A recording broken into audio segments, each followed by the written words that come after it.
नमस्कार। मैं डॉक्टर सरिता कुमारी, सहायक प्राध्यापिका, राजनीति विज्ञान विभाग, JN महाविद्यालय धुर्वा।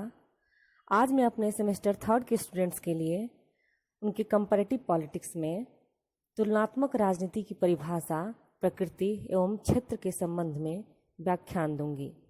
तो आइए शुरू करते हैं। राजनीति शास्त्र में व्यवहारवादी आंदोलन के फलस्वरूप तुलनात्मक राजनीति और तुलनात्मक शासन के अध्ययन का नया आयाम शुरू हुआ। साधारणतः तुलनात्मक राजनीति और तुलनात्मक शासन को एक ही समझा जाता है, लेकिन वस्तुतः दोनों अलग अलग हैं। फ्रीमैन कहते हैं कि तुलनात्मक राजनीति संस्थाओं एवं सरकारों के विविध प्रकारों का एक तुलनात्मक विवेचन एवं विश्लेषण है।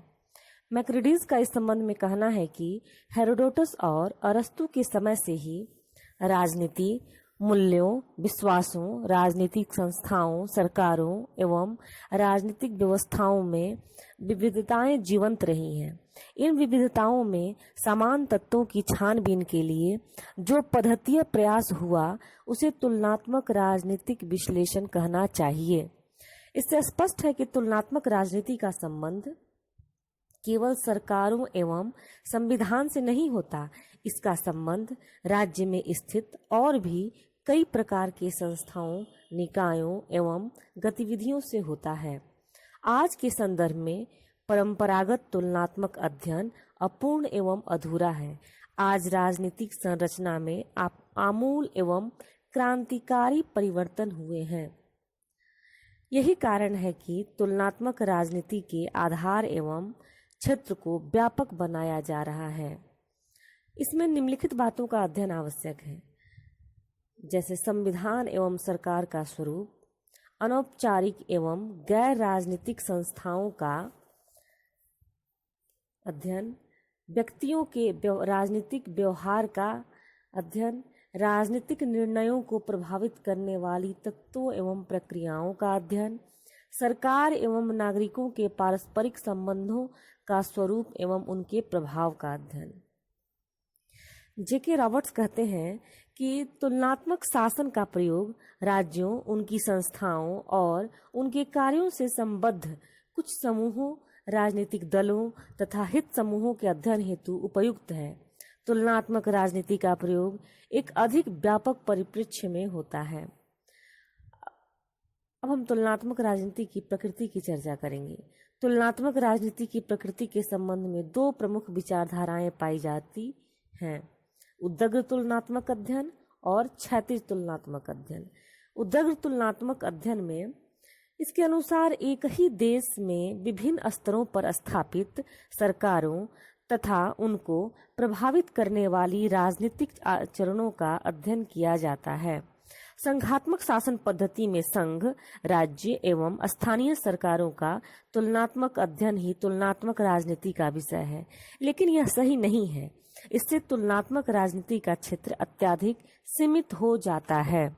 इससे भी किसी भी देश में स्थापित विभिन्न स्तरों की सरकारों के बीच 3 दृष्टिकोणों से तुलना की जा सकती है: आर्थिक साधनों की समानता, आकार एवं नियमों की समानता, शक्ति की समानता।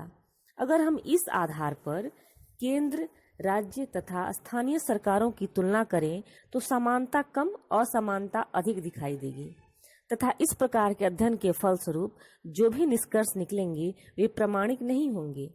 यह विचारधारा तुलनात्मक राजनीति की प्रकृति का सही चित्र प्रस्तुत नहीं करती है। दूसरी विचारधारा जो है क्षैतिज तुलनात्मक अध्ययन, इसके अनुसार तुलनात्मक राजनीति विभिन्न देशों की सरकारों का क्षैतिज तुलना है।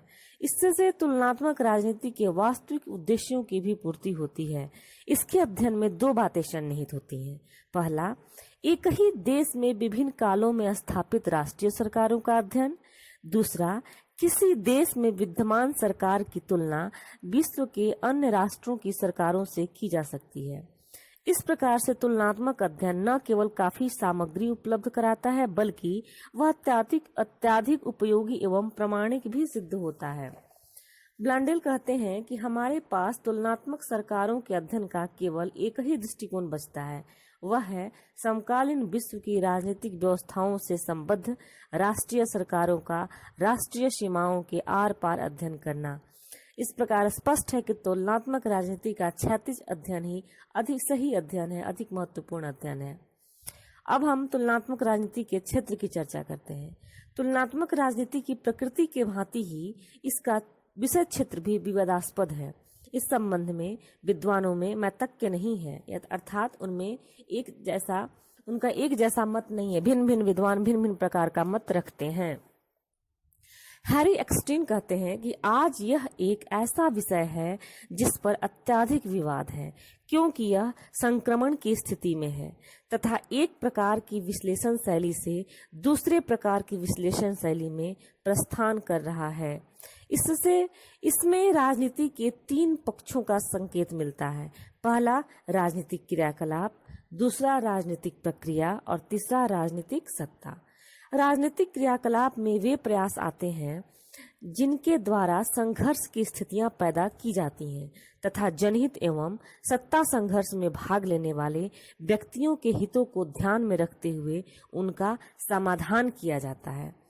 राजनीतिक प्रक्रिया राजनीतिक क्रियाकलाप का विस्तार मात्र मानी जाती है और राजनीतिक सत्ता भी तुलनात्मक राजनीति का विषय क्षेत्र है। आज सत्ता संपूर्ण राजनीति का केंद्र बिंदु है। समस्त राजनीतिक विश्लेषण एवं एजेंसियां सत्ता संघर्ष में लिप्त हैं। इस प्रकार तुलनात्मक राजनीति का क्षेत्र अत्यंत व्यापक है। इसमें निरंतर विस्तार भी हो रहा है। आज तुलनात्मक राजनीति के अंतर्गत हम कई विषयों का अध्ययन करते हैं, जैसे पश्चिमी, गैर पश्चिमी, साम्यवादी देशों संस्थाओं का तुलनात्मक विश्लेषण। नेक्स्ट, राजनीतिक संरचना के साथ साथ अराजनीतिक संरचनाओं तथा उनके प्रभावों का अध्ययन। इसके अलावा मानव स्वभाव, मानव व्यवहार एवं बाह्य परिस्थितियों का अध्ययन। इसके अलावे राजनीतिक पद्धतियों के आधारों एवं मान्यताओं का अध्ययन। ये सभी प्रकार के अध्ययन हम आज तुलनात्मक राजनीति के अंतर्गत करते हैं। तुलनात्मक राजनीति के अंतर्गत 2 प्रमुख बातें आती हैं। पहला मानव व्यवहार का विश्लेषण एवं अध्ययन, दूसरा शासकीय कृत्यों का वर्णन एवं स्पष्टीकरण। और ये दोनों एक दूसरे से संबद्ध हैं। तुलनात्मक राजनीति के 2 प्रमुख उपागम हैं, कानूनी या संस्थागत उपागम और दूसरा व्यवहारिक उपागम। तुलनात्मक राजनीति के अध्ययन का कानूनी उपागम केवल संविधान द्वारा स्थापित राजनीतिक व्यवहारों एवं सरकारी संरचनाओं का तुलनात्मक अध्ययन करता है और इसी के बारे में अध्ययन किया जाना चाहिए ऐसा समझता है, जबकि तुलनात्मक राजनीति के कानूनी या संस्थागत उपागम का अध्ययन क्षेत्र संकुचित तथा अपर्याप्त हो जाता है। चूंकि ये मात्र कुछ सीमित तत्वों का अध्ययन करता है, इसलिए इसका क्षेत्र संकुचित तथा अपर्याप्त हो जाता है। एस्टन कहते हैं कि राजनीति शास्त्र समाज में मूल्यों के अधिकृत वितरण से संबद्ध ज्ञान है। सिडनी वर्बा कहते हैं कि तुलनात्मक राजनीति का श्री गणेश अनेक साहसी सिद्धांतों के कारण हुआ है। इस प्रकार तुलनात्मक राजनीति का क्षेत्र काफी व्यापक एवं विस्तृत होता जा रहा है, क्योंकि इसमें हम विभिन्न प्रकार की विचारों, संस्थाओं, गतिविधियों का अध्ययन करते हैं। धन्यवाद।